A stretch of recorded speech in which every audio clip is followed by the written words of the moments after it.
નમસ્કાર દર્શક મિત્રો, હું છું એન્કર અર્પિતા પટેલ। દેશભરના તાજા અને સચોટ સમાચાર આપણી ભાષામાં જોવા માટે A1 અભિપ્રાય ન્યૂઝમાં આપનું હાર્દિક સ્વાગત છે।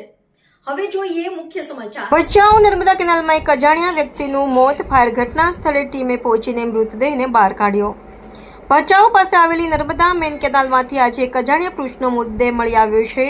આ ઘટના 13 જૂન 2025ના રોજ બપોરે 1 વાગ્યાની આસપાસ બની હતી। ભચાઉ પોલીસ સ્ટેશનને જાણ થતાં તેમણે ફાયર ટીમને સૂચના આપી હતી। ફાયર ટીમ તાત્કાલિક ઘટના સ્થળે પહોંચી હતી અને તરવૈયાની મદદથી ફાયર ટીમે મૃતદેહને કેનાલમાંથી બહાર કાઢ્યો હતો। આ બચાવ કામગીરીમાં પ્રવીણ દાવડા, કુલદીપભાઈ અને શક્તિસિંહ સામેલ હતા।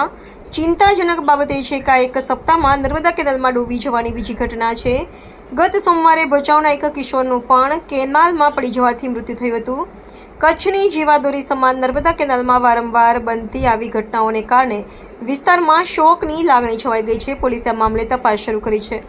રિપોર્ટર ભરત ઠાકોર, કચ્છ।